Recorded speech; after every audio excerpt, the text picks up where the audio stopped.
Assalamualaikum warahmatullahi wabarakatuh. Apa kabar sahabat Al-Fatah yang dimuliakan Allah? Semoga kita dalam keadaan sehat, dilimpahkan rezekinya dan diberikan keberkahan dunia dan akhirat. Amin ya robbal alamin.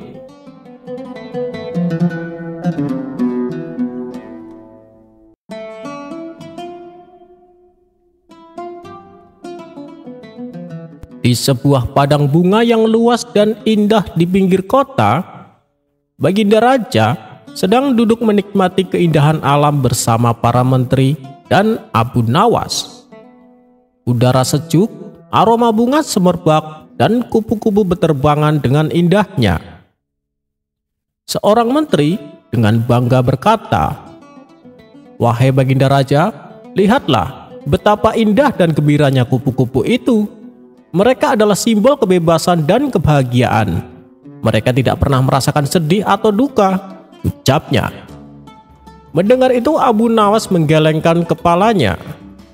"Ampun Tuan Menteri, hamba rasa Anda salah. Kupu-kupu juga bisa menangis, bahkan lebih sering daripada manusia," ucap Abu Nawas. Para menteri dan raja terkejut. "Ah, tidak mungkin," seru raja.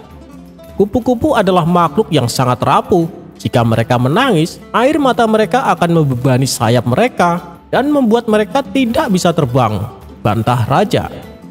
"Itu benar Baginda," jawab Abu Nawas. "Tapi yang hamba maksud bukanlah air mata yang bisa dilihat oleh mata kita. Hamba berbicara tentang air mata yang hanya bisa dilihat oleh hati." Raja merasa penasaran. "Jelaskanlah wahai Abu Nawas, mengapa seekor kupu-kupu bisa menangis?" tanya raja. "Baginda," kata Abu Nawas, "sebelum menjadi kupu-kupu yang indah, mereka adalah seekor ulat. Mereka harus melewati proses yang sangat menyakitkan. Mereka harus mengurung diri dalam kepompong yang gelap dan sempit, berjuang untuk mengubah diri menjadi makhluk yang baru. Proses itu penuh dengan duka dan kesakitan. Ketika mereka akhirnya keluar dari kepompong, mereka memang terlihat bahagia. Mereka terbang bebas, menikmati bunga-bunga. Tapi tahukah Baginda, usia hidup mereka sangatlah singkat. Mereka hanya memiliki beberapa hari untuk menikmati keindahan yang telah mereka perjuangkan dengan susah payah. Setiap kali mereka terbang dari satu bunga ke bunga yang lain," lanjut Abu Nawas, "mereka tahu bahwa mereka sangatlah sedikit. Mereka tahu kebahagiaan mereka tidak akan berlangsung lama. Itulah mengapa setiap kali mereka mengepakkan sayap, mereka mengeluarkan air mata yang tak terlihat. Mereka menangis," pungkas Abu Nawas, "karena kebahagiaan yang mereka dapatkan sangatlah singkat dan perjuangan yang mereka lalui begitu panjang. Mereka menangis karena menyadari bahwa setiap keindahan itu pasti akan berakhir."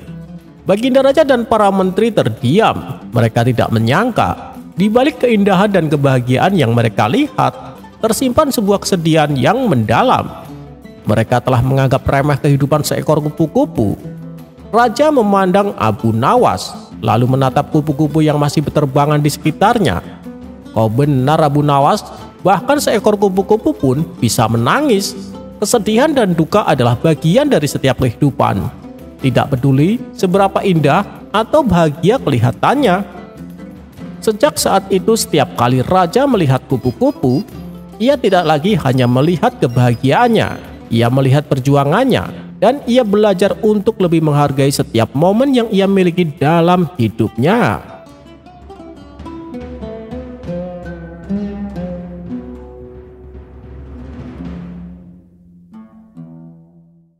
Di sebuah desa yang damai, datanglah seorang janda muda bernama Zulaiko. Ia baru saja pindah setelah kepergian suaminya, dan banyak warga yang merasa iba kepadanya. Namun ada satu orang yang justru melihat sebagai peluang. Siapa lagi kalau bukan Abu Jahil. Abu Jahil terkenal sebagai pria yang suka mencari keuntungan dari situasi apapun. Maka dengan niat tertentu, ia pun mulai mendekati Zulaiko. Suatu hari, Abu Jahil datang dengan membawa sekeranjang kurma. Dengan senyum palsunya ia berkata, "Zulaiko, aku tahu hidup sendirian pasti sulit. Tapi jangan khawatir, aku di sini untuk membantumu." Mendengar itu Zulaikha mengangkat alis, merasa curiga. "Oh ya, benar begitu? Bantuan apa yang kau tawarkan?" Abu Jahil menepuk dadanya lalu menjawab, "Segala macam. Aku bisa membantumu mengambil air, memperbaiki rumah, bahkan menemanimu agar kau tidak kesepian." Zulaikha tertawa kecil. "Wah, baik sekali kau. Tapi, apakah kau menawarkan ini kepada semua janda di desa?" tanyanya sambil menyipitkan mata. Abu Jahil terdiam. Tentu saja. Tapi, kau yang paling membutuhkan," jawabnya dengan gugup. Zulaikha tersenyum sinis. "Baiklah, kalau begitu, bantu aku mengangkat karung gandum ke dapur." Abu Jahil yang tidak terbiasa bekerja berat langsung berkeringat saat mengangkat karung yang berat. "Aduh, mungkin cukup satu saja," katanya terengah-engah. "Loh, bukankah kau tadi bilang ingin membantuku sepenuh hati?" sindir Zulaikha. Dengan enggan Abu Jahil melanjutkan pekerjaannya, sementara Zulaikha hanya tersenyum melihatnya kewalahan. Setelah beberapa hari mencoba mengambil hati Zulaikha, Abu Jahil mulai semakin nekat. Suatu malam, ia datang dengan pakaian rapi dan berkata, "Zulaikha, sudah saatnya kau menikah lagi, dan aku adalah pria yang paling cocok untukmu," ucapnya. Mendengar itu Zulaikha menatapnya lama, lalu tersenyum. "Benarkah? Tapi bagaimana aku bisa yakin kalau kau adalah pria terbaik?" Abu Jahil dengan percaya diri menjawab, "Semua orang tahu aku pria yang baik, setia, dan bertanggung jawab." Zulaikha berpikir sejenak lalu berkata, "Baiklah, jika kau benar-benar pria yang bertanggung jawab, aku akan menikah denganmu. Tapi ada satu syarat." "Syarat apa itu?" tanya Abu Jahil penuh semangat. Zulaikha tersenyum lebar. "Aku butuh seorang suami yang bisa bekerja keras. Jadi sebelum menikah, kau harus membajak sawahku selama 1 bulan penuh." Mendengar itu mata Abu Jahil terbelalak. "Apa? Membajak sawah? Itu pekerjaan kasar." Zulaikha mengangkat bahunya. "Kalau kau tidak sanggup, berarti kau tidak pantas menjadi suamiku," ucapnya. Abu Jahil berpikir keras. Ia tidak pernah bekerja berat, apalagi membajak sawah. Akhirnya, dengan wajah muram, ia menyerah dan berkata, Mungkin ada pria lain yang lebih cocok untukmu," katanya. Zulaikha tertawa puas. "Terima kasih atas bantuannya selama ini, Abu Jahil. Semoga kau menemukan jodoh yang tidak keberatan dengan sifat malasmu." Abu Jahil pun pergi dengan wajah merah karena malu. Sementara para tetangga yang menguping cerita itu tertawa terbahak-bahak. Pesan dari cerita ini, jangan pernah mencoba mengambil keuntungan dari orang lain dengan niat buruk, karena bisa jadi justru kita sendiri yang kena batunya.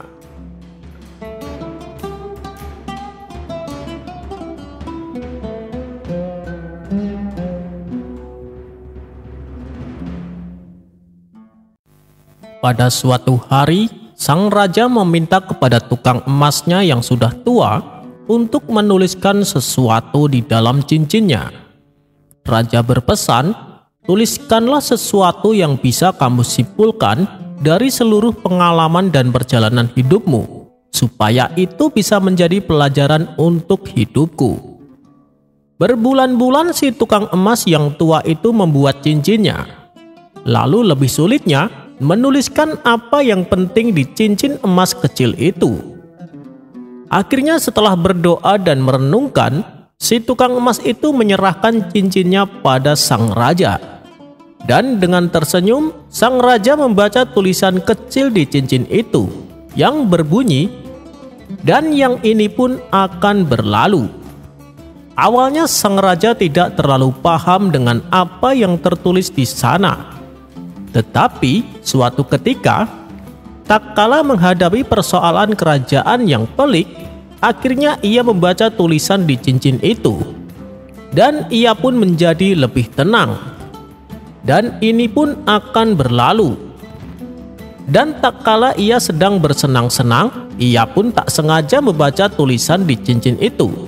Lantas ia menjadi rendah hati kembali. Benar, ketika kita lagi menghadapi masalah besar ataupun sedang dalam kondisi gembira, ingatlah kalimat itu. Dan ini pun akan berlalu. Kalimat ini, kalau direnungkan dengan bijak, akan mengantarkan diri kita pada keseimbangan hidup. Tidak ada satupun yang langgeng. Jadi, ketika kita mempunyai masalah, tidaklah perlu terlalu bersedih. Tetapi, tak kala kita sedang dalam keadaan senang, nikmatilah selagi kita bisa senang. Ingatlah, apapun yang kita hadapi saat ini, semuanya akan berlalu. Maka jadilah orang yang tetap sejuk di tempat yang panas, yang tetap manis di tempat yang begitu pahit, yang tetap merasa kecil meskipun telah menjadi besar, yang tetap tenang di tengah badai hebat, yang tetap selalu mengandalkan Tuhan dalam segala perkara.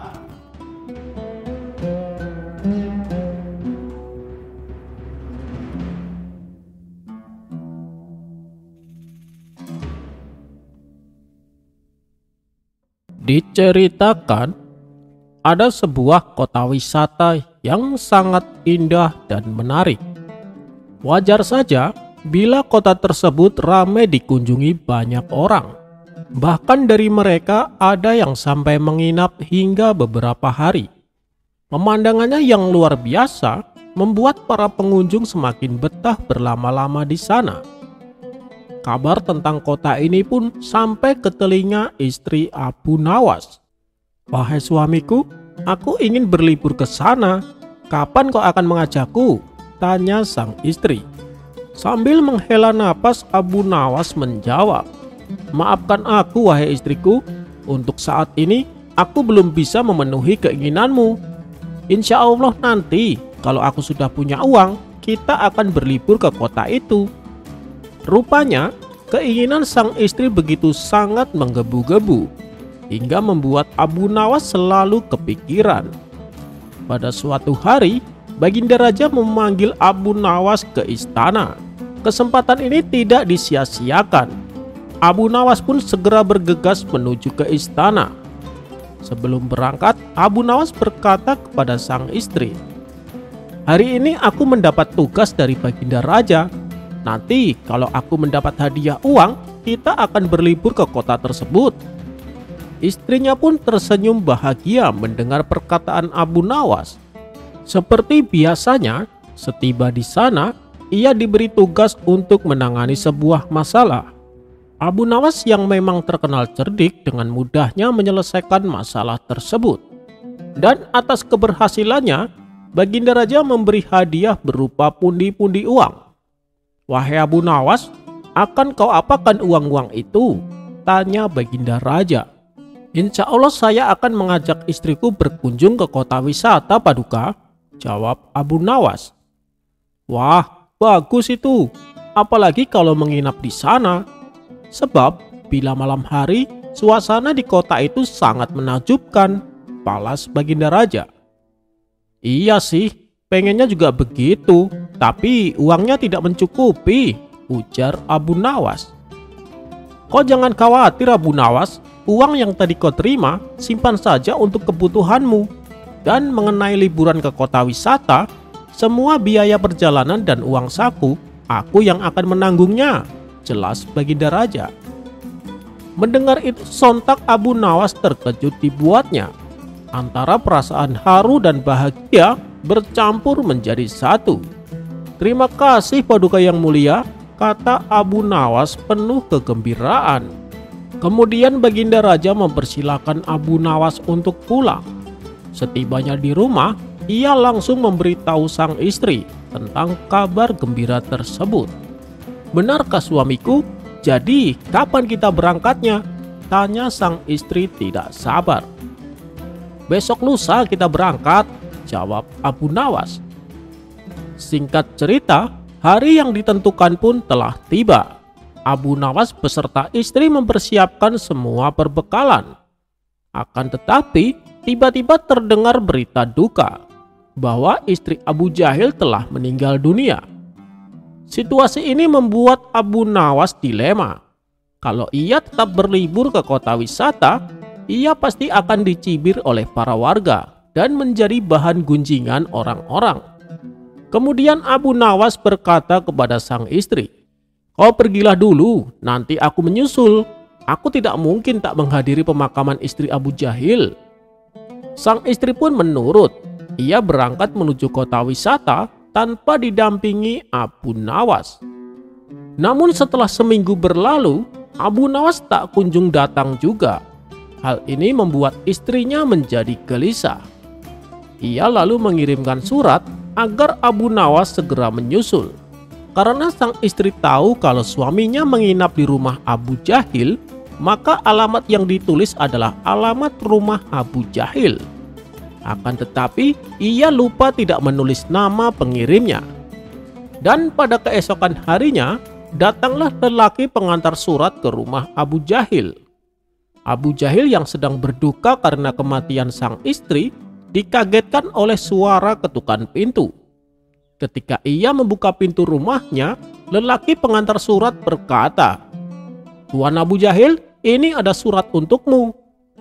Abu Jahil pun segera menerimanya. Dengan rasa penuh penasaran, ia mulai membuka surat tersebut dan membaca isinya.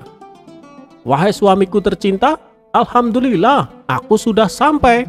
Segala sesuatu sudah dipersiapkan untuk kedatanganmu besok." Sontak Abu Jahil langsung ketakutan dan seketika jatuh pingsan ke tanah. Tak berapa lama datanglah Abu Nawas dan kawan-kawannya.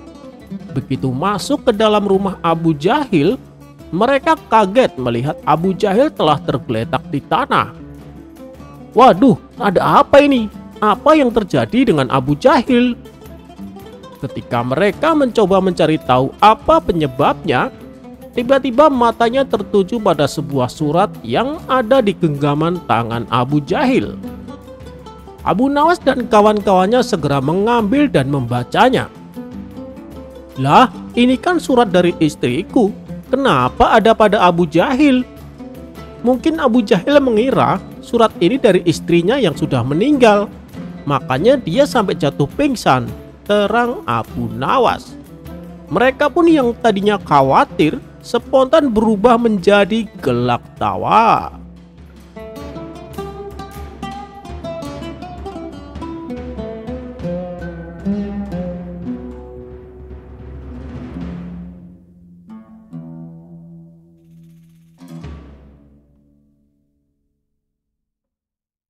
Pada suatu hari, istana Baghdad gempar. Dikarenakan sang permaisuri kehilangan sebuah perhiasan yang sangat berharga. Sebuah kalung berlian hadiah dari baginda raja. Kalung itu bukan sekedar perhiasan biasa, melainkan lambang cinta raja kepada sang permaisuri. Baginda raja murka. Ia segera memerintahkan seluruh prajurit untuk mencari kalung tersebut. Para dayak dan pelayan istana diperiksa satu persatu, tetapi tak ada yang mengetahui keberadaan kalung tersebut. Merasa putus asa, raja akhirnya memanggil Abu Nawas. "Wahai Abu Nawas, hanya kau yang bisa membantuku. Temukan kalung itu, atau seluruh pelayan istana akan dihukum," seru baginda raja dengan wajah tegang. Abu Nawas mengangguk tenang. "Baiklah baginda, beri saya waktu 3 hari. Singkat cerita, Abu Nawas mulai menyelidiki istana. Ia bertanya kepada semua pelayan yang terakhir kali melihat kalung itu. Salah satu dayang berkata, "Saya terakhir kali melihat kalung itu di meja rias permaisuri sebelum kami tidur malam. Pagi ini kalung itu sudah hilang." Abu Nawas mengelus jenggotnya. Jika kalung itu hilang saat semua orang tidur, mungkin ada yang mengambilnya secara diam-diam. Ia pun berjalan ke taman istana. Saat melintas di tempat burung-burung peliharaan permaisuri sering bermain, tiba-tiba matanya tertuju pada seekor burung gagak yang terbang dengan benda berkilauan di paruhnya. "Ah, ketemu!" seru Abu Nawas. Burung gagak itu hinggap di atas dahan tinggi. Abu Nawas tahu burung itu pasti mengira kalung berlian adalah sesuatu yang menarik dan membawanya ke sarangnya. Alih-alih memanjat pohon, Abu Nawas punya cara lain. Ia meminta seorang pelayan membawa cermin besar ke taman. Cermin itu diletakkan di atas tanah menghadap ke langit. Saat gagak itu melihat bayangannya sendiri di cermin, matanya terbelalak melihat sesuatu yang lebih berkilau dari apa yang ia bawa. Ada pantulan kalung berlian di cermin yang diletakkan oleh Abu Nawas. Karena ingin mengambilnya, burung itu langsung menjatuhkan kalung dari paruhnya dan terbang ke arah cermin. Abu Nawas dengan sigap menangkap kalung tersebut sebelum menyentuh tanah. Abu Nawas segera membawa kalung itu ke istana. Permaisuri sangat gembira dan Baginda Raja pun lega. "Luar biasa Abu Nawas, bagaimana kau menemukannya?" tanya Baginda Raja heran. Abu Nawas tersenyum. "Terkadang pencuri itu bukan manusia Paduka, tetapi makhluk lain yang tertarik dengan keindahan." Baginda Raja tertawa terbahak-bahak. "Kau memang cerdik Abu Nawas. Sebagai hadiah, kau boleh meminta apa saja dariku," ucap Baginda Raja. Abu Nawas berpikir sejenak, lalu ia berkata, "Baginda, saya hanya ingin makan siang gratis di istana selama sebulan." Raja terbahak-bahak. "Baiklah, kau memang selalu punya cara untuk membuatku tertawa Abu Nawas." Sejak hari itu, Abu Nawas menikmati makan siang mewah di istana selama sebulan penuh. Sementara burung gagak itu tidak pernah lagi mendekati perhiasan permaisuri.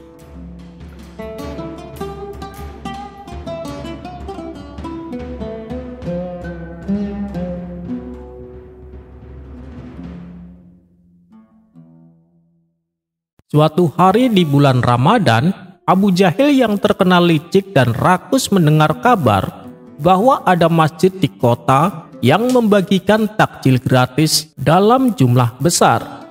Dengan semangat tinggi, ia segera bergegas ke sana.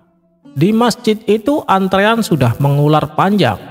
Orang-orang dengan sabar menunggu giliran mereka. Namun Abu Jahil tidak mau repot-repot antri. Ia menyelip di antara orang-orang, mendorong sedikit ke kiri dan ke kanan, lalu tiba-tiba sudah berada di barisan depan. Saat tiba gilirannya, panitia membagikan sekotak kurma dan segelas kolak kepadanya. Dengan wajah penuh kemenangan, ia berjalan menjauh. Tetapi tiba-tiba terdengar suara dari belakang. "Hei, itu jatahnya 2 orang. Kenapa kamu dapat 2 porsi?" seru seseorang. Abu Jahil menoleh dan melihat Abu Nawas berdiri dengan tangan bersedekap tersenyum penuh arti. "Mana ada, ini memang buatku," sanggah Abu Jahil. Abu Nawas tersenyum makin lebar. "Oh, begitu. Kalau begitu, ayo kita tes keikhlasanmu. Bukankah berbagi di bulan Ramadan itu sangat dianjurkan?"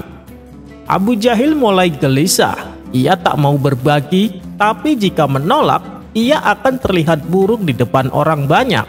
Akhirnya dengan berat hati, ia menyerahkan salah satu takjilnya kepada Abu Nawas. Tapi baru saja Abu Nawas menerimanya, tiba-tiba seorang anak kecil menangis karena tidak kebagian. Tanpa ragu, Abu Nawas langsung memberikan takjil itu kepada si anak kecil. Abu Jahil melongo. Ia baru saja kehilangan takjilnya tanpa sempat mencicipi.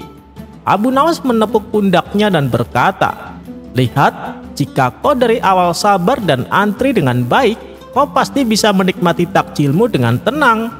Tapi karena kamu serakah, akhirnya malah kehilangan semuanya kan?" Orang-orang di sekeliling pun tertawa, sementara Abu Jahil hanya bisa mengelus perutnya yang masih lapar.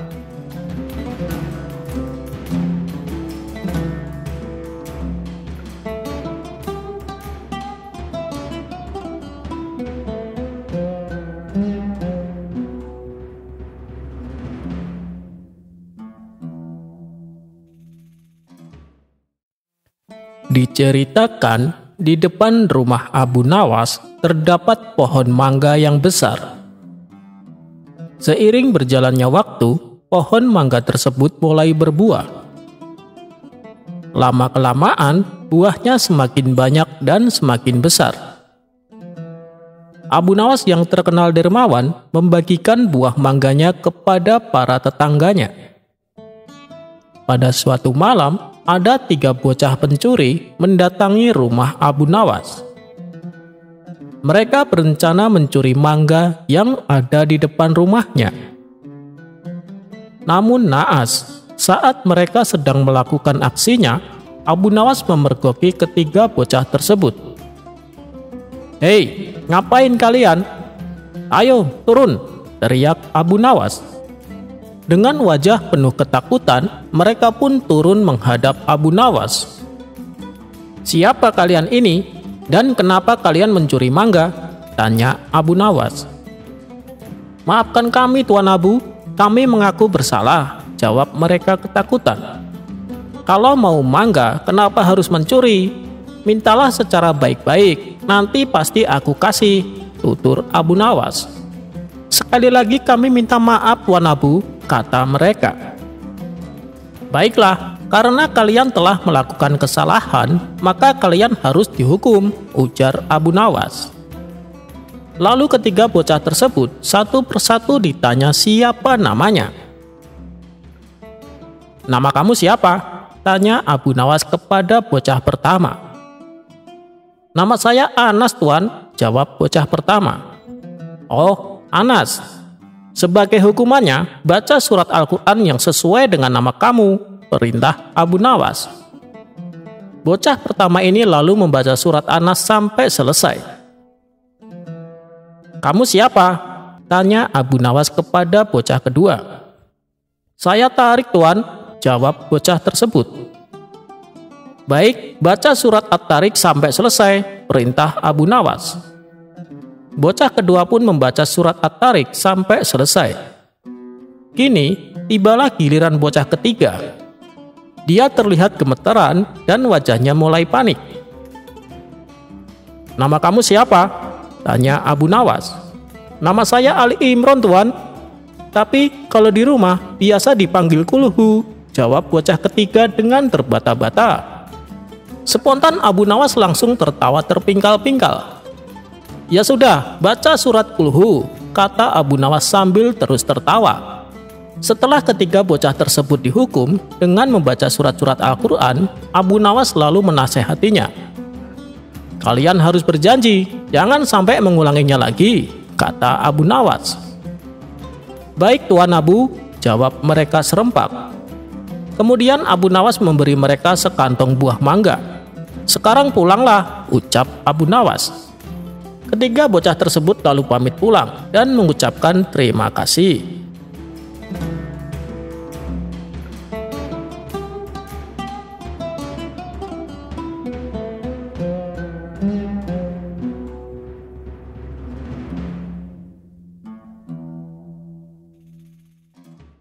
Abu Nawas dengan nama lengkap Abu Ali Al-Hasan bin Hani Al-Hakimi dikenal sebagai seorang penyair Arab yang sangat lihai. Namun di berbagai belahan dunia, Abu Nawas dikenal sebagai seorang sosok yang lucu, kocak alias jenaka. Abu Nawas juga sangat cerdik saat menghadapi raja dan memecahkan teka-teki yang belum ada jawabannya. Abu Nawas adalah seorang sufi yang paham Al-Quran dan hadis, tetapi dia menampakkan tingkah konyol dan kontroversi. Dia hidup di masa Raja Harun Ar-Rasyid dari dinasti Abbasiyah, sekaligus hidup di masa Imam Syafi'i. Masa muda Abu Nawas dikenal sebagai pemabuk yang gemar minum khamar, bahkan dijuluki penyair khamar. Imam Syafi'i kurang suka dengan sikap Abu Nawas karena dianggap tidak mencerminkan seorang muslim.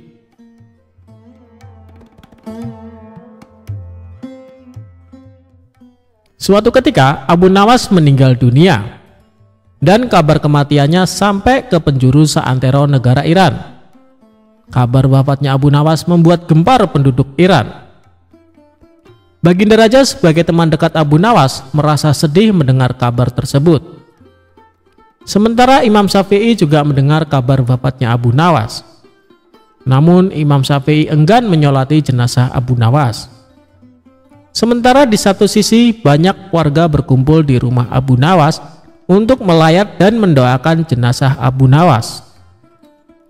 Ketika jenazah Abu Nawas hendak dimandikan, salah seorang warga menemukan kertas di saku Abu Nawas. Kertas tersebut ternyata berisi syair Abu Nawas yang ditulis terakhir kali sebelum beliau meninggal dunia. Adapun isi syair tersebut sebagai berikut.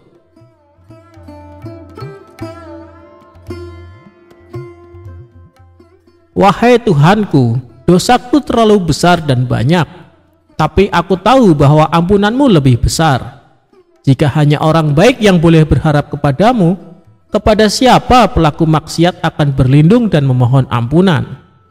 Aku berdoa kepadamu seperti yang engkau perintahkan, dengan segala kerendahan dan kehinaanku. Jika kau tampik tanganku, lantas siapa yang memiliki kasih sayang? Hanya harapan yang ada padaku ketika aku berhubungan denganmu dan keindahan ampunanmu, dan aku pasrah setelah ini.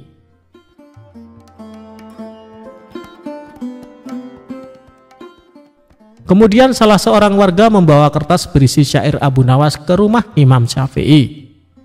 Warga tersebut menjelaskan bahwa kertas tersebut ditemukan di saku Abu Nawas saat akan dimandikan.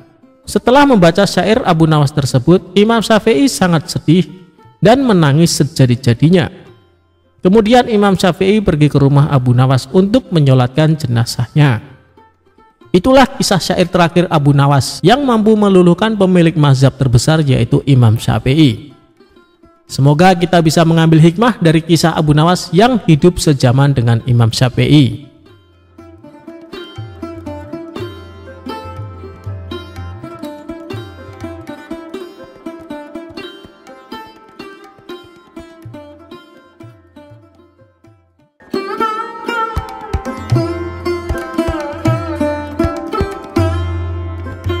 Assalamualaikum warahmatullahi wabarakatuh. Sobat Radio Malam yang dimuliakan Allah, semoga kita dalam keadaan sehat walafiat. Amin ya robbal alamin.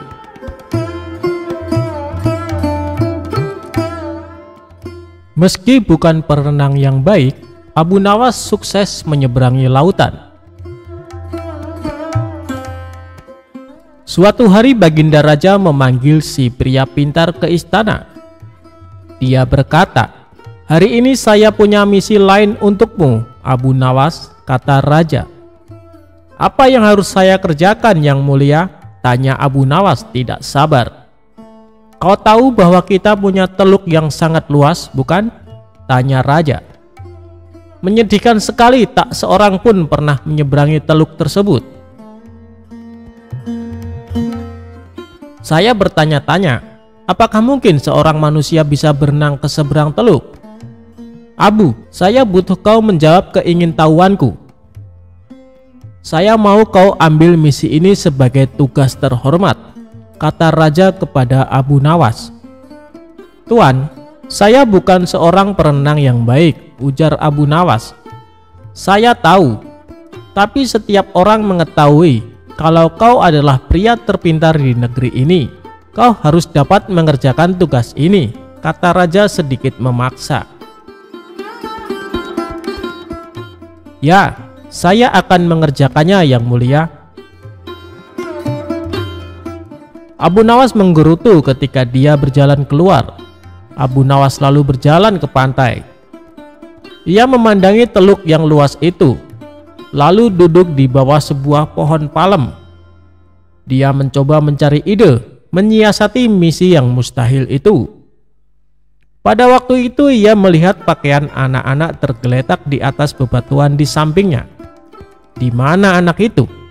Mereka pasti berenang di pantai," gumam Abu Nawas. Seketika itu senyumnya terkembang. Nampaknya ia telah menemukan ide cemerlang. Ia lalu pulang dan bangun pagi-pagi sekali pada hari berikutnya. Dia segera pergi ke pantai. Sambil tersenyum, Abu Nawas melepaskan pakaian dan cincinnya, lalu meletakkannya di pasir. Ia juga melepaskan sepatunya dan meletakkannya di samping pakaiannya. Setelah itu, Abu Nawas kembali ke rumah lagi. 1 jam kemudian, raja dan para menterinya datang ke pantai. Mereka terkejut mengetahui ada pakaian yang ternyata milik Abu Nawas. Mereka pun berspekulasi kalau Abu Nawas sedang berenang mengarungi laut untuk mencapai Teluk. Tapi sebagian dari mereka meragukan kalau Abu Nawas yang punya kemampuan berenang pas-pasan berani mengarungi laut. Untuk membuktikan rasa penasaran, mereka semua akhirnya sepakat untuk mendatangi rumah Abu Nawas. Sesampainya di rumah Abu Nawas, raja dan para menteri hanya ditemui oleh istrinya. Ia mengatakan kalau Abu Nawas meninggalkan rumah dari pagi hari sebelumnya. Kemarin ia mengatakan padaku bahwa ia akan berenang menyeberangi Teluk. Dia berkata bahwa Yang Mulia memerintahkan melakukan demikian. Sebenarnya saya tak tega membiarkannya pergi karena saya tahu ia bukan perenang yang baik, kata wanita itu dengan sedih. Tiba-tiba datang seorang pengawal istana melapor, "Yang Mulia, Abu Nawas ditemukan." Pengawal kemudian bercerita, jika pada larut sore 3 nelayan di pantai melihat seorang pria berenang. Ketika mereka mendekatinya, mereka tahu bahwa yang berenang adalah Abu Nawas. Karena terlihat sangat lelah, maka mereka membantu Abu Nawas mencapai pantai. Tapi tak lama setelah itu, Abu Nawas malah pingsan. Berita itu pun menyebar dengan cepat hingga sampai ke telinga pengawal istana. Tak lama setelah itu, raja dan beberapa pengawal pergi ke pantai. Baginda raja lalu duduk di samping Abu Nawas. "Abu, Abu," kata raja sambil menggoyang-goyangkan tubuh Abu Nawas. Ia membuka matanya dengan pelan. Baginda raja sangat senang. Ia memegang tubuh si pria cerdik itu dengan erat. Ia terlihat sangat menyesal karena telah menyebabkan Abu Nawas menderita. Abu Nawas tersenyum tipis ketika sang raja memeluknya dan mengatakan, "Kau hebat, Abu Nawas."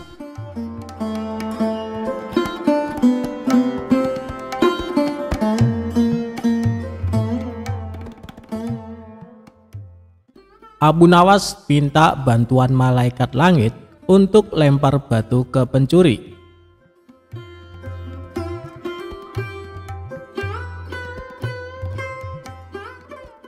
Cerita Abu Nawas kali ini berawal dari adanya pencuri di kota Baghdad.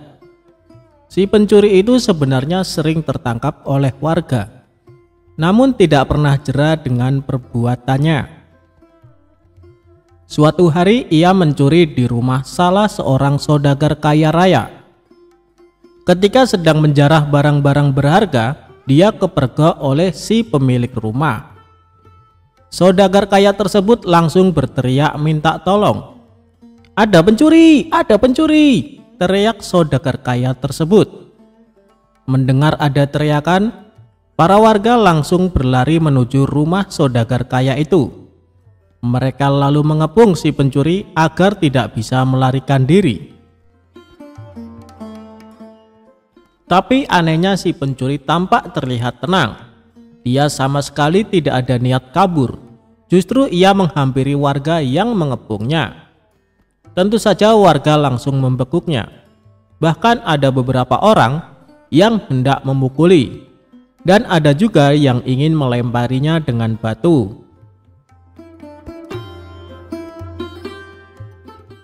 Di saat itulah datang menteri istana untuk mengamankan si pencuri. "Kalian tidak boleh main hakim sendiri. Jangan sampai ada yang memukul si pencuri, apalagi melempari dia dengan batu," teriak Tuan Menteri kepada para warga. "Tapi dia sudah sering kali mencuri, Tuan Menteri. Kami sangat geram dengan ulahnya. Biarkan kami memukulinya supaya jera," sahut salah seorang warga. "Kita lempari batu saja ke kepalanya, biar tidak meresahkan warga," timpal warga yang lain. Melihat emosi warga yang mulai tidak terbendung, Tuan Menteri lalu berkata, "Kalau ada yang berani menyakiti si pencuri ini, Aku tidak segan-segan menghukum kalian. Kalian boleh memukul atau melempar batu ke pencuri ini, tapi ada syaratnya. Apa itu syaratnya? Kami sudah tidak sabar ingin menghukumnya, tanya para warga penasaran. Syaratnya adalah siapa yang tidak pernah memiliki kesalahan boleh memukul atau melempari batu ke pencuri ini. Jelas Tuan Menteri menjelaskan dengan persyaratan tersebut.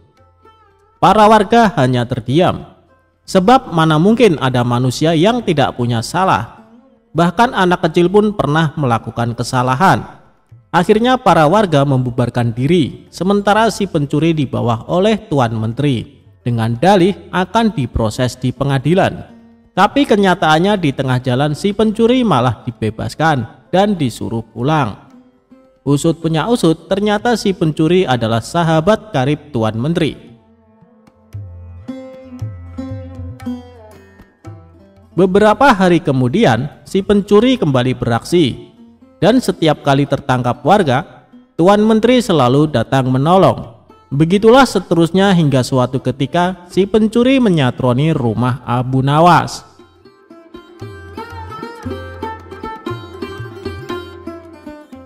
Kebetulan saat itu Abu Nawas baru saja mendapat hadiah emas dari Baginda Raja. Ketika si pencuri masuk ke rumah dan hendak mengambil emas tersebut, Abu Nawas keburu memergokinya. "Hei pencuri, kurang ajar," ucap Abu Nawas. Bukannya kabur, si pencuri malah dengan tenang berjalan keluar meninggalkan Abu Nawas. Hal ini membuat Abu Nawas bertambah emosi. Abu Nawas lantas langsung memukul dan membekuknya. Si pencuri pun berteriak kesakitan. Mendengar ada kegaduhan di rumah Abu Nawas, warga-warga pun segera berdatangan. "Ada apa Abu Nawas?" tanya salah satu warga. "Orang ini hendak mencuri di rumahku," jawab Abu Nawas. "Lagi-lagi dia, seakan tidak ada kapoknya," ucap salah satu warga. "Tidak lama lagi pasti dibebaskan Tuan Menteri," ujar warga yang lain. "Kita hukum saja rame-rame sebelum Tuan Menteri datang," sahut warga lain.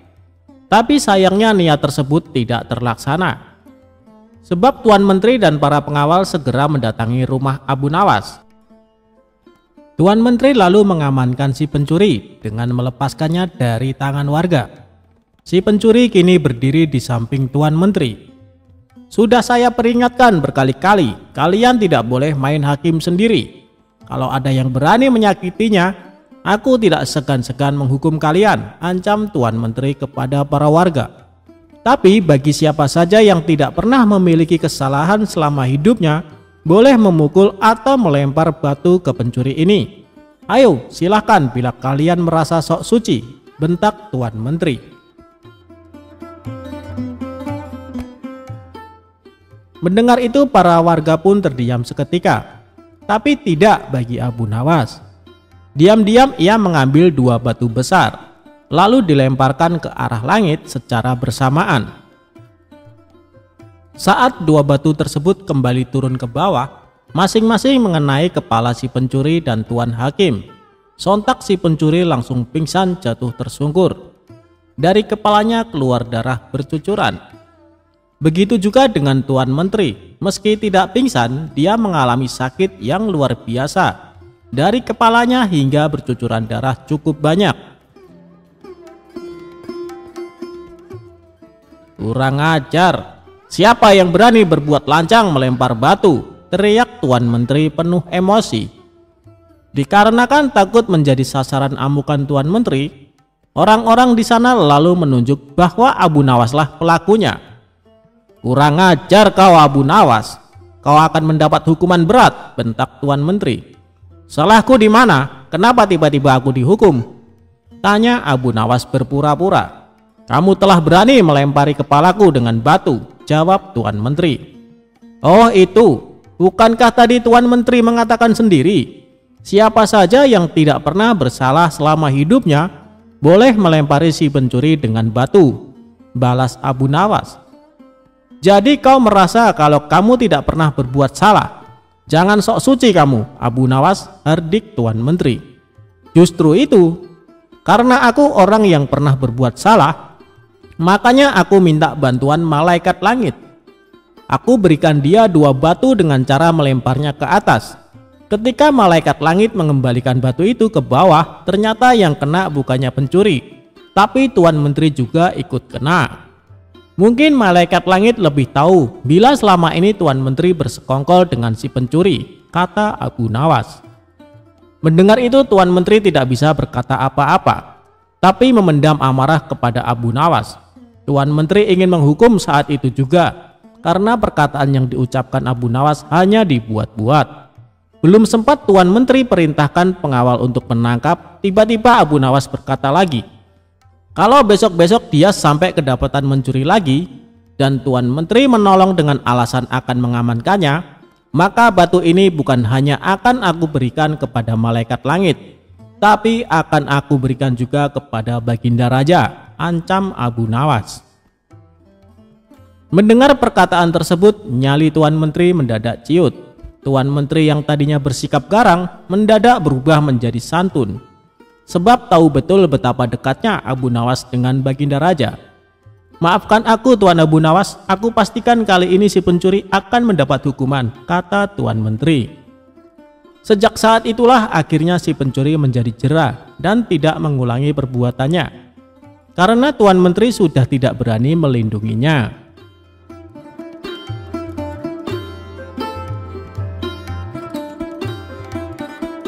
Abu Nawas lolos dari siasat busuk pemilik warung makan. Dikisahkan, Abu Nawas sering bepergian keluar kota untuk tujuan berdagang. Di kota tersebut, Abu Nawas sering mampir di warung makan langganannya.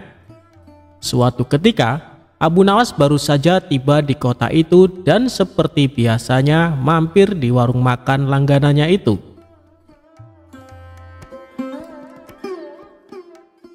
Aku pesan 1 ayam dan 2 butir telur. Tapi bayarnya kalau dagangannya sudah terjual habis, boleh tidak? Tanya Abu Nawas. Silahkan Abu Nawas, kamu kan langganan di warung ini. Tentu saja boleh, jawab pemilik warung. Ketika selesai makan, ia pun pergi untuk menjual dagangannya. Setelah 3 bulan berlalu, dagangan Abu Nawas pun habis. Kemudian Abu Nawas pergi mendatangi kembali warung makan langganannya. Aku pesan makanan seperti dulu, 1 porsi ayam dan 2 butir telur, ucap Abu Nawas. Setelah Abu Nawas selesai makan, ia pun berkata, aku minta total tagihannya. Jangan lupa digabung dengan tagihan 3 bulan yang lalu, kata Abu Nawas.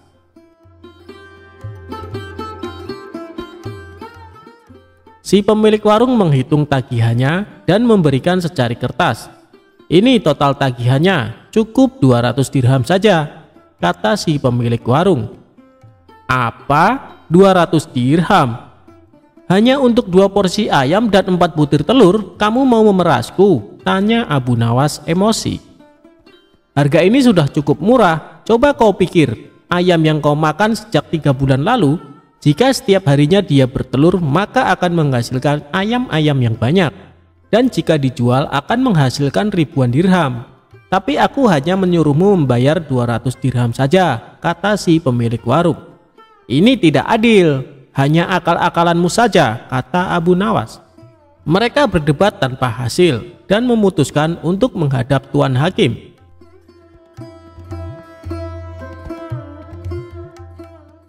Ketika keduanya menemui hakim, ternyata hakim berpihak kepada pemilik warung. Lalu hakim bertanya, apakah kalian berdua menyepakati harga sejak 3 bulan yang lalu? Tanya Tuan Hakim. Tidak Tuan Hakim, jawab Abu Nawas. Kalau begitu ayam yang kamu makan kemungkinannya bisa menghasilkan ratusan ayam dan telur, tutur Tuan Hakim. Ya itu mungkin saja, tapi kalau ayamnya hidup. Sedangkan ayam yang aku makan sudah mati dan dimasak, balas Abu Nawas. Namun pendapat Abu Nawas tidak dihiraukan oleh Tuan Hakim karena ia cenderung memihak pada pemilik warung.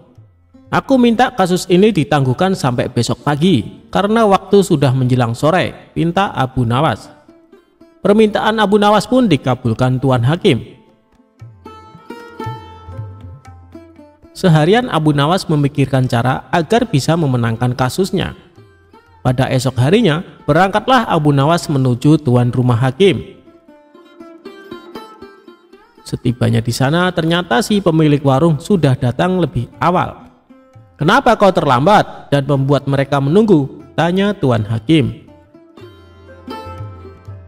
"Maaf tuan hakim, tadi ada tamu bisnis. Ia minta biji gandum untuk ditanam. Terpaksa aku harus merebusnya dahulu, dan setelah matang aku berikan kepadanya untuk ditanam. Itulah yang membuatku datang terlambat," kata Abu Nawas. Mendengar itu, tuan hakim dan pemilik warung menertawakan Abu Nawas. Lalu dengan nada mengejek, si pemilik warung berkata kepada Abu Nawas, "Luar biasa, aku baru dengar ada biji gandum yang sudah direbus, ditanam, dan kemudian bisa tumbuh." Tuan hakim dan pengacara tertawa terpingkal-pingkal. Setelah tawa mereka mereda, Abu Nawas berkata, "Itu memang aneh. Tapi kenapa kalian tidak tertawa ketika ada ayam yang sudah dimasak dapat bertelur dan berkembang biak, lalu dipatok harga sebesar 200 dirham, kata Abu Nawas. Spontan tuan hakim dan pemilik warung terdiam, tak sepatah kata pun keluar dari mulut mereka. "Kenapa kalian terdiam? Apa harus aku yang tertawa?" tanya Abu Nawas. Wajah mereka berdua langsung pucat, dan setelah terdiam agak lama, Abu Nawas pun keluar. Dan akhirnya Abu Nawas dapat lolos dari siasat licik si pemilik warung.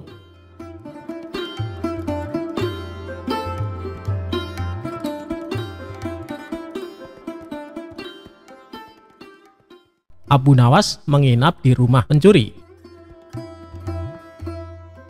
Kecerdikan Abu Nawas mengerjai seorang pencuri seakan tidak ada habisnya. Kali ini dia kembali mengerjai pencuri saat hendak beraksi di rumahnya.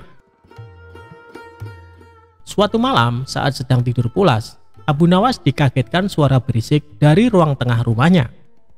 Kemudian dia turun dari tempat tidur dan beringsut menuju pintu kamar untuk mengintip. Melalui lubang kunci dilihatnya ada seorang pencuri sedang memasukkan barang-barang miliknya ke karung besar. Hampir semua barang di ruang tengah rumahnya diambil tanpa tersisa sedikit pun. Setelah selesai dengan aksinya, si pencuri memanggul karung besar berisi barang-barang curian itu ke atas bahunya, lalu kabur lewat jendela. Melihat hal itu, Abu Nawas sengaja membiarkannya. Dia tidak berteriak minta tolong ataupun menghardik si pencuri, karena ingin membuatnya kapok tanpa harus menggunakan kekerasan. Ketika si pencuri sudah berjalan keluar rumah dengan membawa barang-barang curian, diam-diam Abu Nawas mengikutinya dari belakang.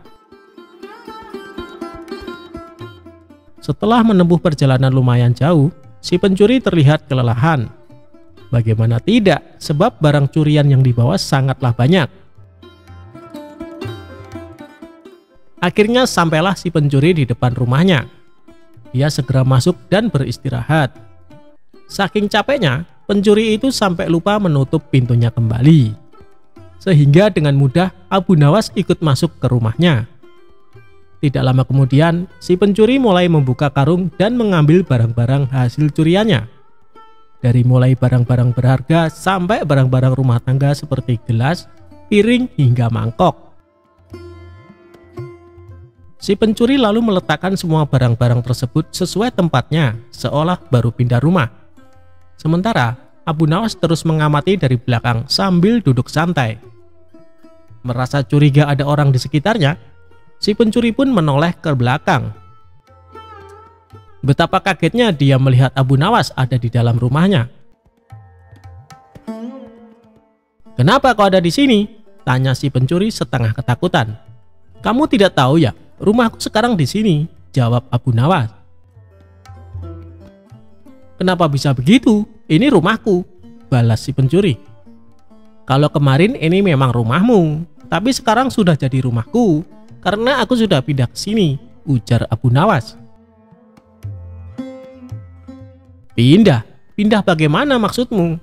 tanya si pencuri kebingungan. "Coba lihat, semua barang di rumah ini semuanya adalah milikku.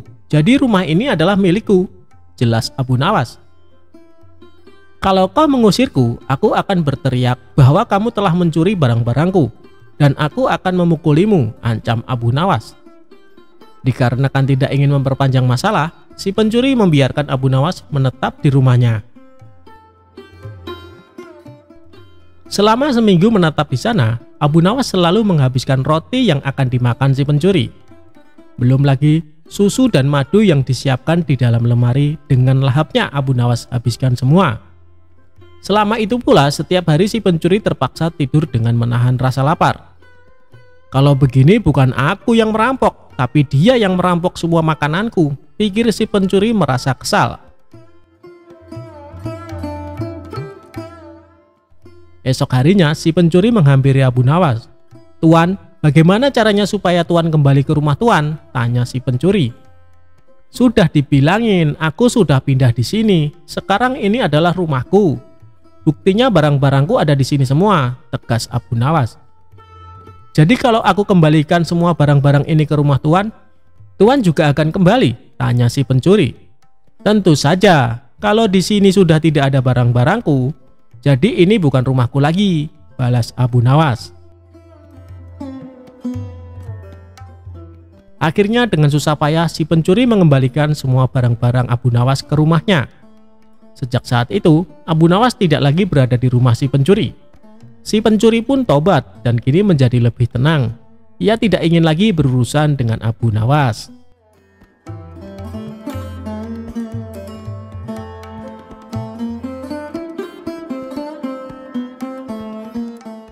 Abu Nawas bunuh diri dengan racun. Bukannya mati, tapi malah kenyang.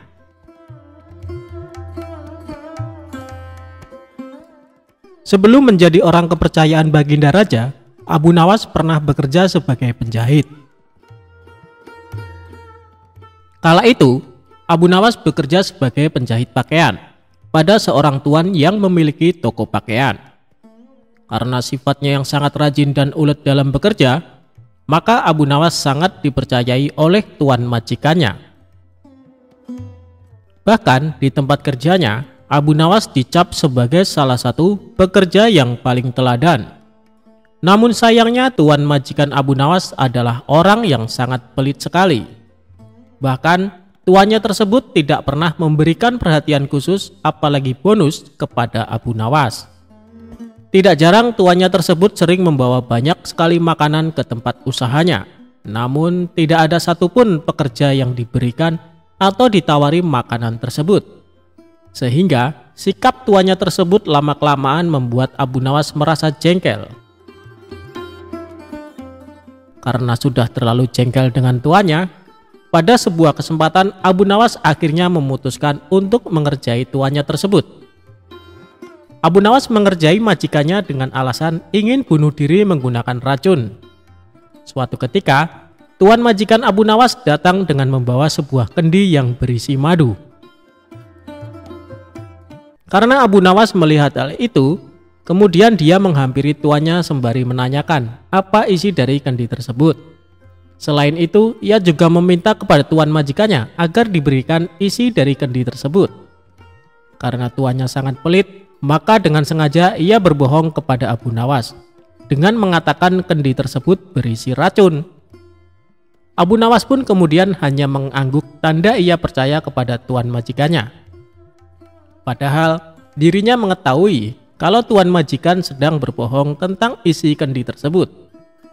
Terlebih lagi, Abu Nawas sempat mencium bau madu dari kendi yang dibawa oleh tuan majikannya. Tidak lama kemudian, tuan majikan Abu Nawas harus pergi karena ada keperluan. Karena dirasa kendi yang berisi madu tersebut aman dari para pekerjanya, termasuk Abu Nawas, maka kendi tersebut tetap dibiarkan di sana. Melihat kendi berisi madu tersebut ditinggalkan oleh tuannya, maka Abu Nawas tidak membuang-buang kesempatan. Dia pun berusaha menjual sepotong pakaian dan membeli sebuah roti untuk dimakan dengan madu milik tuannya. Setelah berhasil menjual pakaian dan membeli roti, Abu Nawas langsung melahapnya bersama madu milik majikannya. Dia pun memakan roti dan madu majikannya dengan sangat lahap. Tanpa sadar, madu tersebut akhirnya habis tidak tersisa. Dalam kondisi yang kekenyangan, Abu Nawas kemudian meletakkan kendi itu ke tempat semula, lalu melanjutkan pekerjaannya. Tidak lama berselang, majikannya pun kembali dan membawa sebungkus roti yang akan dimakan bersama madunya. Kemudian, majikan Abu Nawas tersebut langsung menghampiri kendi miliknya untuk mengambil madu yang ada di dalamnya. Namun alangkah terkejutnya sang majikan setelah mengetahui kendi tersebut kosong dan tidak ada madunya. Selain itu, ia juga merasa sangat kesal karena mengetahui sepotong kainnya telah hilang tanpa adanya laporan.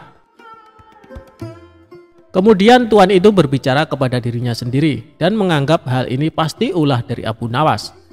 Selanjutnya, tuan majikan tersebut langsung menghampiri Abu Nawas yang sedang sibuk menjahit pakaian sembari berkata seperti ini. Abu Nawas, apa yang sebenarnya terjadi? Mengapa isi kendi ini kosong? Dan sepotong pakaian telah hilang? Tanya tuannya kepada Abu Nawas. Maaf tuan, tadi sewaktu tuan pergi ada sekelompok pencuri datang mengambil sepotong pakaian, jawab Abu Nawas. Lantas apa yang kamu lakukan kepada pencuri itu? Tanya tuannya lagi. Aku ketakutan dan tidak bisa berbuat apa-apa, kata Abu Nawas sambil pura-pura ketakutan. Lalu, mengapa isi kendiku hilang? Apakah diminum juga oleh pencuri itu? Tanya tuan majikan kembali. Abu Nawas pun mengatakan bukan pencuri itu yang meminum isi kendi tuan majikannya. Karena yang meminum isi kendi tersebut adalah dirinya, sebab ia berniat bunuh diri dengan racun yang ada di dalam kendi tersebut. Karena takut akan dimarahi oleh tuan, maka aku putuskan untuk memilih bunuh diri saja menggunakan racun yang ada di dalam kendi tersebut. Hamba pikir hamba akan mati, tapi ajal hamba belum sampai tuan, kata Abu Nawas kepada majikannya. Mendengar perkataan jujur dan keahlian akal pikir Abu Nawas, tuannya tersebut tidak jadi marah. Selain itu, majikannya tersebut akhirnya sadar apa yang sudah terjadi, karena ulah dirinya yang sangat pelit kepada pekerjanya.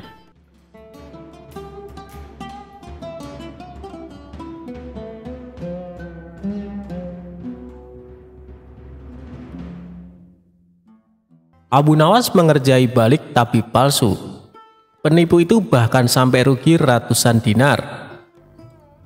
Bermula dari suatu hari di kota tempat tinggal Abu Nawas, dihebohkan adanya tabib baru yang mengaku sakti.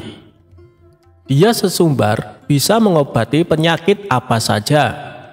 Walhasil rumahnya didatangi ratusan pasien. Padahal tabib tersebut hanyalah seorang penipu. Ia menggunakan keahlian sulapnya untuk menipu warga. Hal inilah yang membuat warga makin percaya pada kesaktian palsu sang tabib palsu.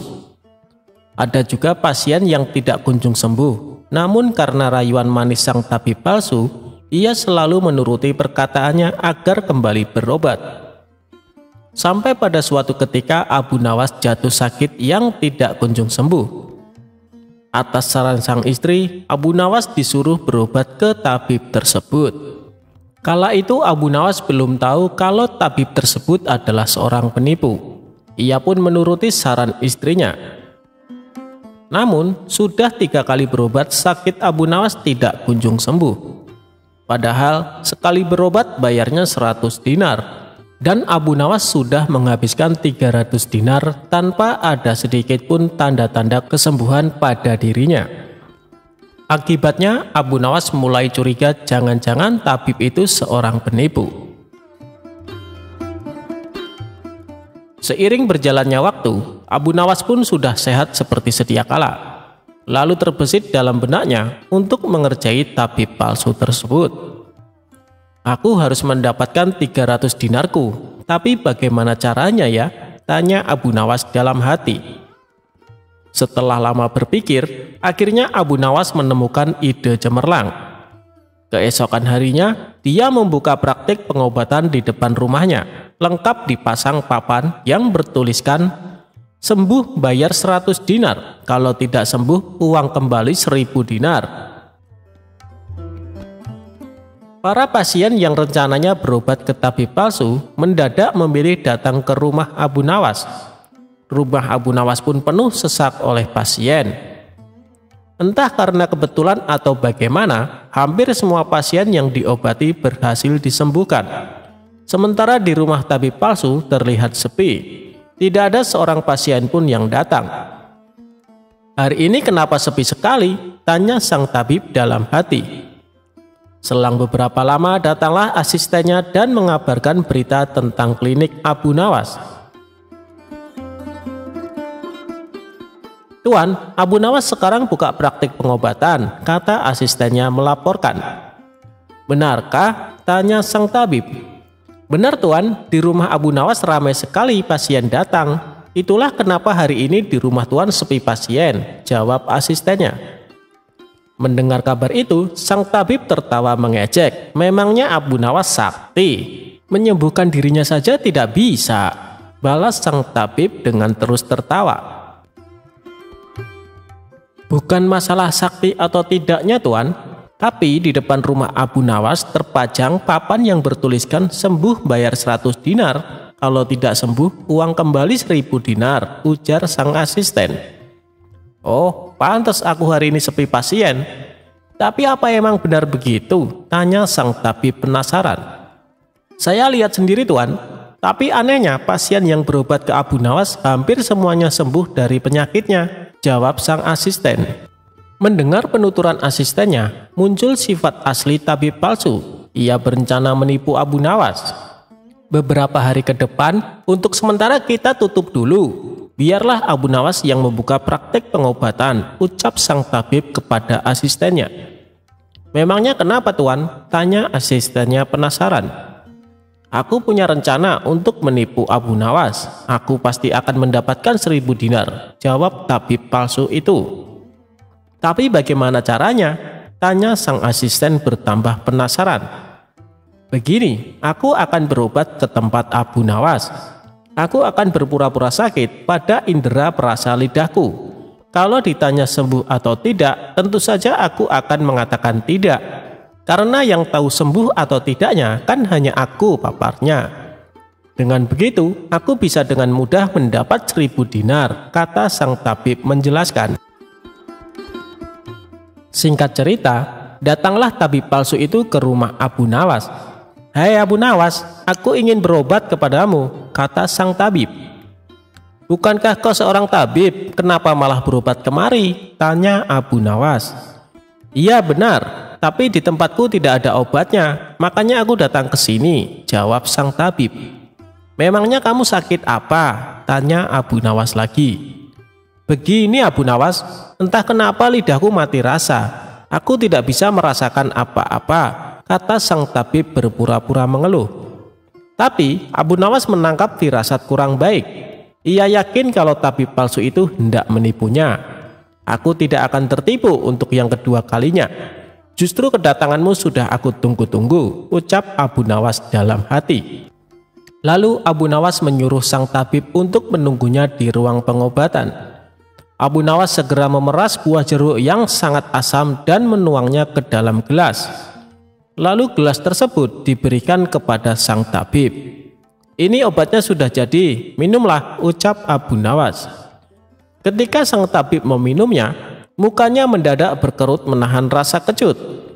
"Kamu menipuku ya? Ini bukan obat, tapi air jeruk yang sangat kecut," kata tabib itu emosi. "Alhamdulillah, berarti lidahmu sudah tidak lagi mati rasa. Sekarang bayar ongkos berobatnya," pinta Abu Nawas. Tapi sang tabib tidak putus asa. Ia terus berusaha agar bisa mendapatkan 1000 dinar. Hari berikutnya, ia kembali mendatangi Abu Nawas. "Hei Abu Nawas, aku mau berobat lagi," kata sang tabib palsu. "Oh, silakan. Apa lidahmu masih mati rasa?" tanya Abu Nawas meledek. "Bukan, kali ini penyakitnya berbeda," jawab sang tabib. "Luar biasa, ternyata kamu punya banyak stok penyakit. Kali ini apa penyakitnya?" tanya Abu Nawas lagi. "Aku hilang ingatan Abu Nawas," jawab tabib palsu itu. "Apakah kamu kesandung kasus korupsi makanya hilang ingatan?" tanya Abu Nawas. "Enak saja, memangnya aku pejabat," jawab tabib dengan nada protes. Baiklah, kamu tunggu di sini sebentar, aku akan mengambilkan obatnya, ucap Abu Nawas. Tidak berapa lama, Abu Nawas kembali menemui sang tabib palsu. Ini obatnya, silahkan diminum, kata Abu Nawas sambil memberikan gelasnya. Aku tidak mau meminumnya, Abu Nawas, ujar sang tabib. Loh, memangnya kenapa?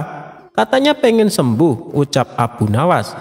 Ini kan perasaan air jeruk seperti kemarin, aku tidak mau, kata sang tabib menolak. Alhamdulillah, tanpa meminumnya pun kamu sudah sembuh. Sini, bayar 100 dinar, pinta Abu Nawas lagi. Sudah sembuh apanya? Kamu jangan mengada-ngada, Abu Nawas, protes sang tabib. Buktinya kamu masih ingat dengan obat yang kemarin aku berikan itu. Berarti sakit hilang ingatanmu sudah sembuh, jelas Abu Nawas. Untuk kedua kalinya rencana sang tabib palsu mengalami kegagalan. Mau tidak mau, ia harus memberikan uang kepada Abu Nawas. Kurang ajar, ternyata Abu Nawas tidak sebodoh yang aku kira, pikir sang tabib. Tidak terima dengan dua kegagalan yang dialami, tabib palsu itu berpikir keras untuk bisa mengalahkan Abu Nawas. Setelah merenung agak lama, akhirnya ia mendapat ide. Aku pasti berhasil, ungkap tabib merasa yakin. Kali ini ia berpura-pura buta. Si tabib berjalan ke rumah Abu Nawas dengan bantuan tongkat di tangannya. Setelah tiba, Abu Nawas sempat kaget dengan penuh rasa iba. Abu Nawas bertanya kepada sang tabib, apa yang menimpamu dan mengapa kamu bisa seperti ini?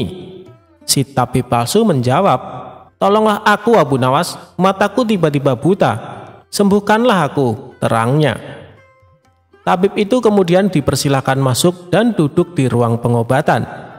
Setelah mengapatinya dengan seksama, Abu Nawas akhirnya menyadari bahwa itu adalah tipuan. Namun Abu Nawas tidak pernah kehilangan akal. Ia punya cara lain untuk menghadapinya. Sepertinya penyakit kebutaanmu sudah sangat parah. Maafkan aku untuk kali ini, tidak mampu mengobatimu, ucap Abu Nawas berpura-pura sedih. Mendengar jawaban tersebut, sang tabib langsung kegirangan. Akhirnya bisa mengelabui Abu Nawas. Terus bagaimana ini Abu Nawas? Padahal aku berharap banyak kepadamu, kata sang tabib berpura-pura. Ya mau bagaimana lagi, aku tidak mungkin bisa menyembuhkanmu, jawab Abu Nawas. Kalau begitu aku dapat uang 1000 dinar dong, tanya tabib palsu itu penuh harap. Tentu saja kawan, aku tidak mungkin berdusta, balas Abu Nawas. Kemudian Abu Nawas masuk ke rumah untuk mengambilkan uang. Ini uang 1000 dinar untukmu, ucap Abu Nawas sambil memberikan uangnya. Tabib palsu itu dengan penuh kegirangan menerima uang tersebut. Tapi setelah uangnya dihitung, ia langsung murka.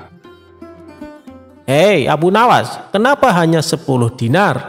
Tegas sang tabib palsu dengan emosi. Dari mana kamu tahu kalau jumlahnya hanya 10 dinar? Tanya balik Abu Nawas. Uangnya memang ada 10, tapi pecahan 1 dinar, bukan 100 dinar. Memangnya aku buta apa? Balas tabib tambah emosi. Alhamdulillah, sekarang kamu sudah sembuh, kata Abu Nawas sambil mengambil kembali uangnya. Maksudmu apa Abu Nawas? Kenapa uangnya diambil lagi? Tanya si tabib kebingungan. Loh, kamu kan sudah sembuh, sini bayar 100 dinar, pinta Abu Nawas. Sembuh apanya? Kamu jangan mengada-ada Abu Nawas, protes si tabib palsu. Bukankah kamu kesini katanya mengalami kebutaan?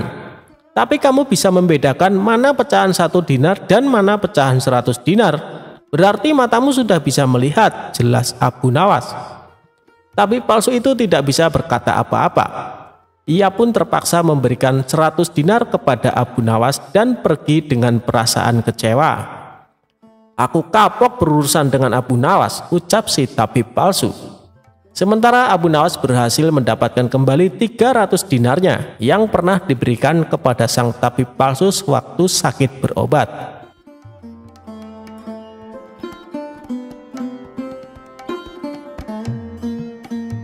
Menyuruh hakim pura-pura mati.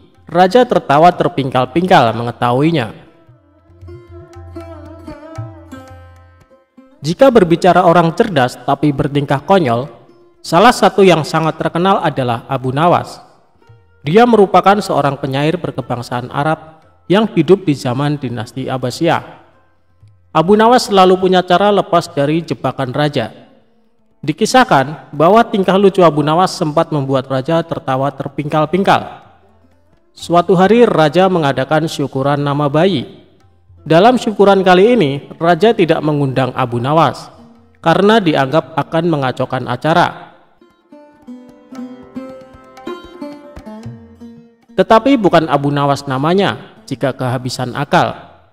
Ia pun hadir meskipun tanpa diundang. Setibanya di istana, Abu Nawas langsung membaur dengan para tamu undangan.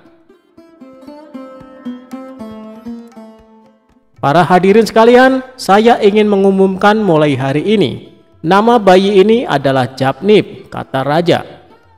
Jangan Baginda Raja, jangan diberi nama Jabnib, ujar salah satu tamu protes kepada Baginda Raja. Ternyata tamu yang protes tersebut adalah Abu Nawas. Baginda Raja pun kaget. Bagaimana mungkin Abu Nawas datang kemari, gumam raja. Tapi raja membiarkan kedatangan Abu Nawas. Kenapa kamu protes dengan nama yang aku berikan? Tanya raja. Biasanya orang yang bernama Jabnib bersifat bodoh, Baginda Raja. Lebih baik diganti dengan nama lain saja, kata Abu Nawas tanpa beban. Raja merasa dipermalukan oleh Abu Nawas di depan tamu-tamu undangan. Mana buktinya kalau orang yang bernama Jabnib itu bodoh? Kalau kamu tidak bisa menjawab, akan aku hukum pancung, anjam raja. Tentu hamba bisa membuktikannya, Baginda Raja. Baginda tahu hakim yang namanya Jabnib, dia hakim bodoh, kata Abu Nawas. Tapi untuk membuktikan kebodohannya, hamba membutuhkan 30 keping emas, tambah Abu Nawas. Raja pun menyetujui karena bakal ada tontonan menarik dari Abu Nawas. Hari itu Abu Nawas pulang dengan 30 keping emas. Keesokan harinya, Abu Nawas datang ke rumah hakim Jabnib dan membawa uang 10 keping emas. Ketika sang hakim sedang berzikir, diam-diam Abu Nawas menyelipkan keping emas tersebut di bawah sajadah. Lalu Abu Nawas tertawa terbahak-bahak sehingga membuat sang hakim heran. Kenapa kamu tertawa, Abu Nawas? Tanya hakim Jabnib. Burungmu dalam sangkar itu berkata ada 10 keping emas di bawah sajadahmu, jawab Abu Nawas. Dengan rasa ragu, hakim tadi menyingkap sajadahnya dan mendapati 10 keping emas. Dia kemudian tersenyum bahagia dan percaya kalau Abu Nawas mengerti bahasa burung. Keesokan harinya Abu Nawas melakukan hal yang sama dengan membawa 10 keping emas. Sementara pada hari ketiga, Abu Nawas tidak membawa keping emas. Saat bertemu hakim di rumahnya, Abu Nawas malah menangis tidak seperti 2 hari sebelumnya. Kenapa kamu menangis, Abu Nawas? Tanya sang hakim. Burungmu berkata bahwa kamu akan mati besok, jawab Abu Nawas. Sang hakim pun percaya sambil gemetaran. Tetapi raja meminta solusi pada Abu Nawas. Agar perkataan burungmu tidak terjadi, maka pura-pura matilah kau, kata Abu Nawas. Hakim itu pun pura-pura mati dan kabar kematiannya pun didengar oleh masyarakat. Saat jasad hakim diusung menuju pemakaman, berpapasanlah dengan raja. Raja pun kaget karena baru tahu kalau hakim Jabnib meninggal dunia. Raja pun membuka keranda melihat wajah hakim itu untuk terakhir kalinya. Tapi ketika dibuka, hakim tersenyum ke raja dan mengedipkan mata. Kenapa hakim yang masih hidup kau katakan meninggal, Abu Nawas? Tanya raja. Itulah bukti kebodohan hakim Jabnib yang aku katakan ketika syukuran, kata Abu Nawas. Mendengar jawaban Abu Nawas, raja tertawa terpingkal-pingkal. Sementara warga yang dikerjai merasa kesal.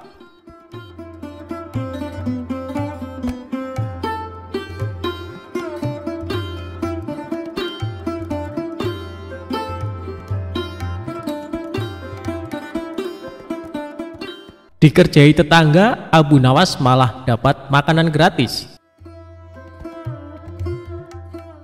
Abu Nawas merupakan tokoh sufi yang terkenal cerdik dalam menghadapi permasalahan.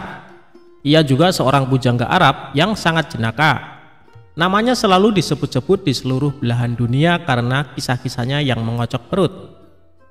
Kali ini dikisahkan Abu Nawas mempunyai tetangga seorang ateis. Ateis adalah keyakinan yang tidak mempercayai adanya Tuhan.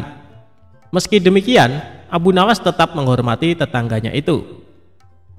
Apabila mendapat rezeki berlebih, Abu Nawas selalu membagikannya kepada para tetangga, termasuk tetangganya yang ateis. Begitupun sebaliknya, tetangga ateis tersebut selalu berbagi kepada Abu Nawas jika mendapat rezeki yang banyak. Keduanya hidup rukun dan saling menghormati, meskipun keyakinan mereka tentang Tuhan sangat bertolak belakang.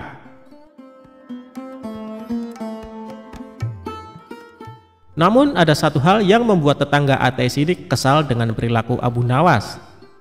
Pasalnya, setiap orang ateis itu berangkat kerja, Abu Nawas selalu berkata Alhamdulillah ketika lewat depan rumahnya.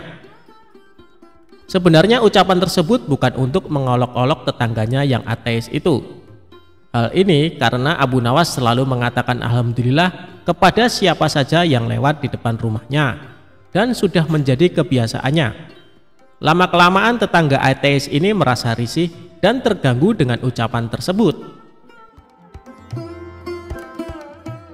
Suatu pagi saat hendak berangkat kerja, ia mendapati Abu Nawas sudah duduk di depan rumah.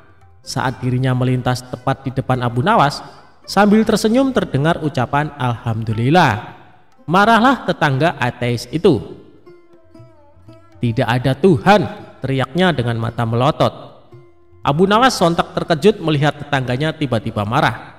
"Hei kawan, kenapa kau begitu emosi? Apa salahku?" tanya Abu Nawas merasa heran. "Aku tidak suka dengan ucapanmu. Jangan ucapkan kata-kata itu di depanku," bentak tetangga ateis itu. "Baiklah kawan, aku tidak akan mengulanginya," ucap Abu Nawas. Akibat kejadian itu, hubungan akrab mereka menjadi renggang. Sebenarnya Abu Nawas sudah berusaha untuk tetap menjalin silaturahmi. Namun, sepertinya tetangga ateis tersebut justru menjauhinya. Hingga suatu malam, Abu Nawas merasa lapar, sedangkan dirinya tidak punya uang sepeser pun untuk membeli makanan.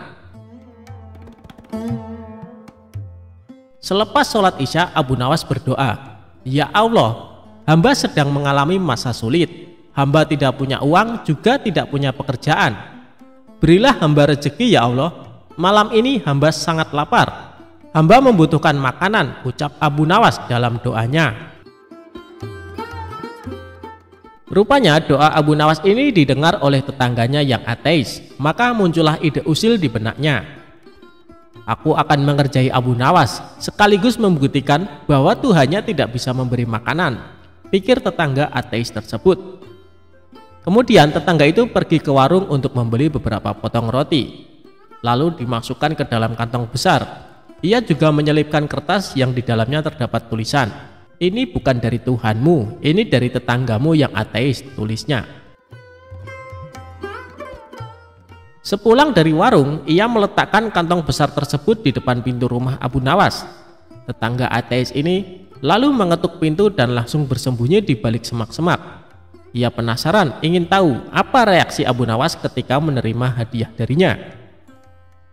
Sementara Abu Nawas yang sedang kusyuk berdoa, segera menghentikan doanya karena mendengar pintu rumah diketuk. Ketika membuka pintu, ia terkejut melihat ada kantong besar di depan rumahnya. Dikarenakan penasaran, Abu Nawas segera membuka kantong tersebut dan ternyata isinya beberapa roti lezat. Abu Nawas langsung bersujud sebagai tanda rasa syukur kepada Allah. "Alhamdulillah ya Allah," ucap Abu Nawas setengah teriak. Namun tiba-tiba ia dikagetkan dengan secari kertas yang berada di antara tumpukan roti. "Ini bukan dari Tuhanmu, ini dari tetanggamu yang ateis." Sejenak Abu Nawas terdiam. Dia pasti sedang mengawasiku dari suatu tempat. Dia mencoba menggoda keyakinanku, pikir Abu Nawas. "Terima kasih ya Allah, Engkau telah mengirimiku makanan melalui setan." Dan setan itu pula yang membayar semua makanan ini. Tetangga ateis tersebut tentu saja menjadi kecewa. Ia tidak menyangka disebut setan oleh Abu Nawas. Dasar kurang ajar, bukannya berterima kasih kepadaku, justru berterima kasih kepada Tuhannya. Malah aku disebut setan, gerutunya dalam hati.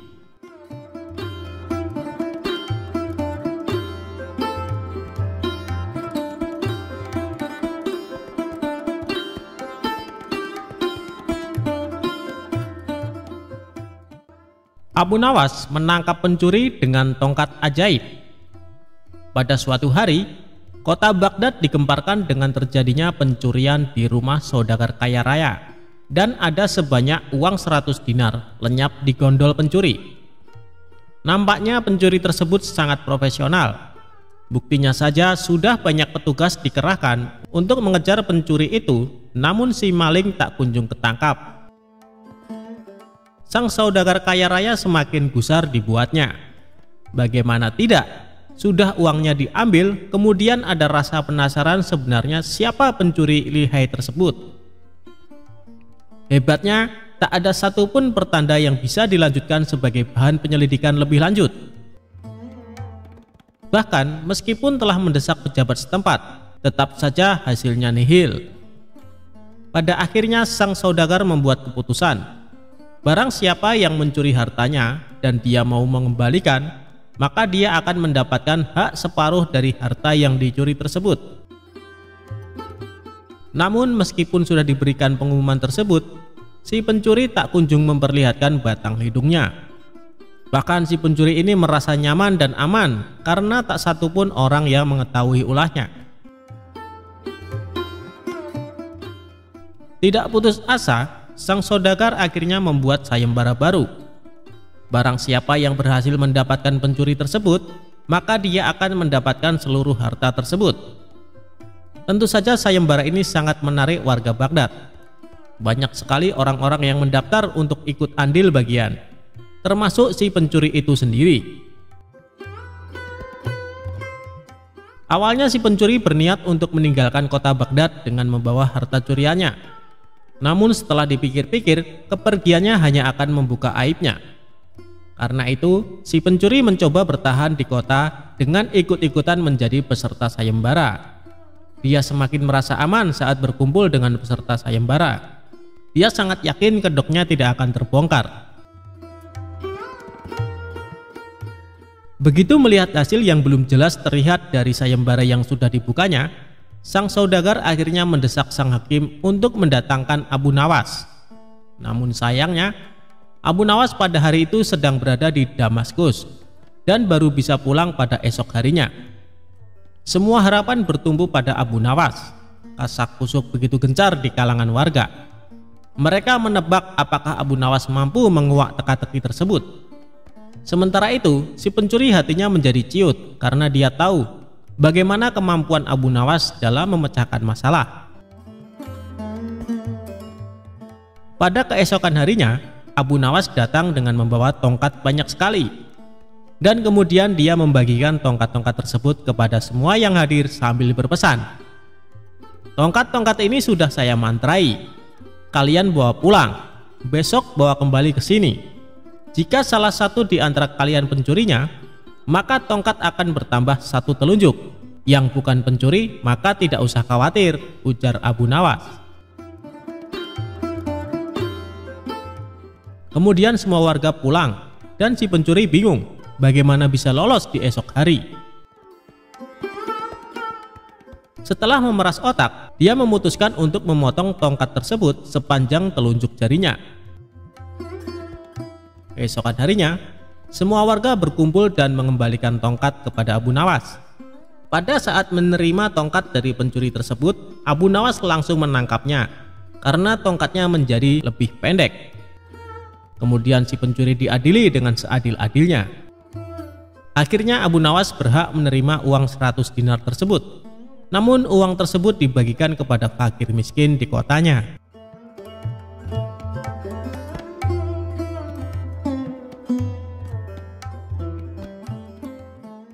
Abu Nawas pergi ke bulan untuk penuhi perintah Baginda Raja.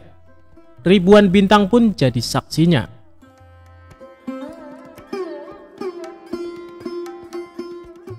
Baginda Raja lagi-lagi memberikan misi mustahil kepada Abu Nawas. Ia tak bosan-bosannya mengetes kecerdikan Abu Nawas. Kali ini Raja kembali mengajukan sesuatu yang tak wajar, yaitu pergi ke bulan untuk melakukan penyelidikan. Padahal pada zaman itu jelas-jelas belum ada teknologi canggih dan mutakhir untuk menuju ke sana. Jadi jelas jika misi ini hanya untuk menguji Abu Nawas saja. Saya perintahkan kamu untuk pergi ke bulan, tutur Baginda Raja. Pergi ke bulan? Tanya Abu Nawas. Ya, saya tahu kau adalah seorang pria yang pintar. Kau harus dapat pergi ke bulan, kata Baginda. Oke, saya akan pergi ke sana besok sore yang mulia, jawab Abu Nawas. Baginda Raja pun terkejut. Ia tak menyangka bahwa Abu Nawas menyanggupi tantangan yang ia berikan tersebut. Lalu Baginda Raja bertanya, "Dari mana kamu akan pergi?" "Dari rumahku," jawab Abu Nawas. "Baiklah, saya akan pergi ke sana untuk melihat kau pergi ke bulan besok malam," kata Baginda Raja.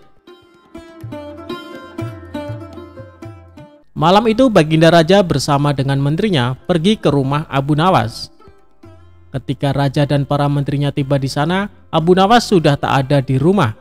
Mereka hanya bertemu dengan istrinya. "Di mana Abu Nawas?" tanya Baginda Raja. "Dia baru berangkat ke bulan yang mulia. Dia berkata kalau akan kembali segera," jawab sang istri. "Bagaimana cara Abu Nawas pergi ke bulan?" tanya salah satu menteri penasaran. "Dia memanjat pohon palem di sebelah sana dan akan kembali melalui pohon palem itu juga," jawab sang istri Abu Nawas. Baginda Raja dan para menteri kemudian menghampiri pohon palem yang ditunjukkan istrinya. Terlihat bayangan seseorang yang sedang turun dari pohon itu. "Apakah itu kau, Abu Nawas?" tanya Raja. "Ya, ini saya Abu Nawas, Baginda," jawabnya. "Apakah kau menyelidiki bulan dari pohon palem itu?" tanya Raja. "Tidak, saya melakukan penyelidikan ketika mencapai tanah di bulan. Pohon hanya sekedar tangga lewat untuk saya pergi ke bulan," jawab Abu Nawas. Baginda Raja pun tersenyum dengan perkataan Abu Nawas. Ia kemudian menanyakan apa yang dilihatnya di sana. "Tanah dan gunung-gunung, tidak ada tumbuhan di sana," kata Abu Nawas.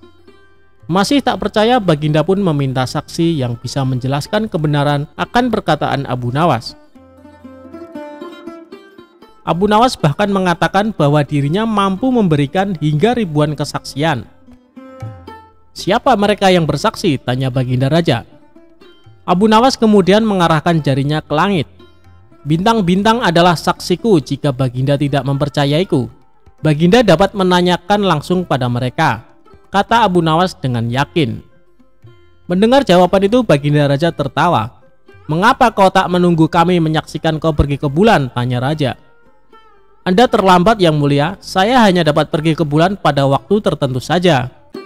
Abu Nawas salah arah kiblat saat sholat.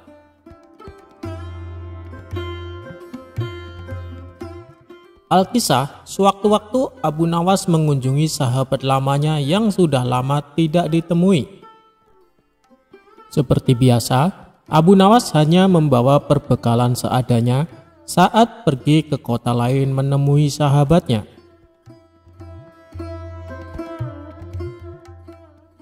Setelah melakukan perjalanan yang cukup lama, akhirnya Abu Nawas tiba di kediaman sahabatnya.